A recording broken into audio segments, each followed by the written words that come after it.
Répondez-moi à cette question, enfin, Dites-moi. la question d'Amélie. Je ne comprends pas pourquoi un pays comme la France n'est pas aussi bien équipé que la Thaïlande, ou même dans les montagnes à la 4G. Oui, je sais pas, il faudra regarder en termes de densité. Enfin, d'abord, je sais pas si la Thaïlande est si bien couverte que ça en Bon, je 4G. sais pas, j'y vais pas tous les 15 jours Moi non plus, mais Donc à voilà. UFC Que Choisir, vous n'êtes pas au taquet sur la Thaïlande, vous savez Nous ou pas? n'avons pas d'association locale en Thaïlande, C'est sauf erreur de ma dommage. part. Bon, Nous c'est avons pas. 140 en Amélie a France. l'air de donc, savoir ce qu'elle dit. En tout cas, bon, voilà, ça a pas l'air. Oui, enfin, je suis pas sûr que dans tous les endroits du territoire en Thaïlande, on puisse passer un coup de fil en 4G. Ce qui est très certain, c'est qu'on avait pris du retard, par exemple, sur la Wi-Fi.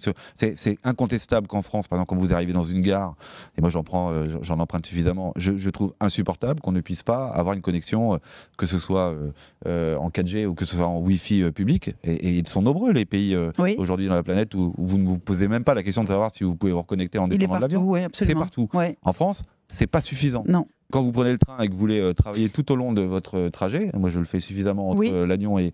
Lannion et Paris, je peux vous dire qu'il y a des zones de rupture. Les efforts sont faits. On a parlé de 55 000 km tout à l'heure. Mais on vient de loin. Oui, oui. On vient de loin et il faut rattraper le retard. On vient de. Très bien.